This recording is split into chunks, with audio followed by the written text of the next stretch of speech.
ഇന്നൊരു ഗ്രോസറി ഷോപ്പിങ്ങിന് പോയാലോ? വേറെ എവിടേക്കുമല്ല, ഡിമാർട്ട്. അതിൻ്റെ ഉള്ളിൽ കയറിയപ്പോഴാണ് മനസ്സിലായത് നാട്ടിലുള്ള സകലമാന ആൾക്കാരും അതിൻ്റെ ഉള്ളിലുണ്ടെന്ന്.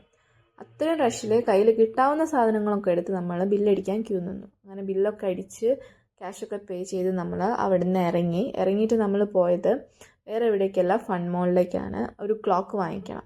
ഇപ്പം നമ്മളൊരു വീട് വാങ്ങിയാൽ അല്ലെങ്കിൽ റെൻറ്റഡ് ഹൗസ് ആയിക്കോട്ടെ, എന്തും ആയിക്കോട്ടെ, നമ്മളുടെ ആ സ്പേസിൽ ഒരു ചെറുതോ അല്ലെങ്കിൽ വലുതോ ആയിട്ടുള്ള എന്ത് സാധനം വാങ്ങുകയാണെങ്കിലും നമുക്കൊരു ഹാപ്പിനെസ് വരാനുണ്ട്. അത് വളരെ ഡിഫറെൻ്റാണ്.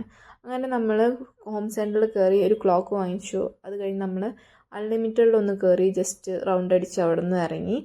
എന്നിട്ട് നേരെ പോയത് നമ്മളൊരു ചായ കുടിക്കാൻ. നമ്മൾ ചായയും സാൻഡ്വിച്ചും കഴിച്ചു. അത് കഴിഞ്ഞിട്ട് നമ്മൾ ഇറങ്ങി. ഒരു ചേർച്ച് ഉണ്ട് വീടിൻ്റെ അടുത്ത്, പുതിയതായിട്ട് തുടങ്ങിയതാണ്. അവിടെ കയറി. അപ്പോൾ എനിക്ക് എൻ്റെ 3 റൂംമേറ്റ്സിനും ഓർമ്മ വന്നു.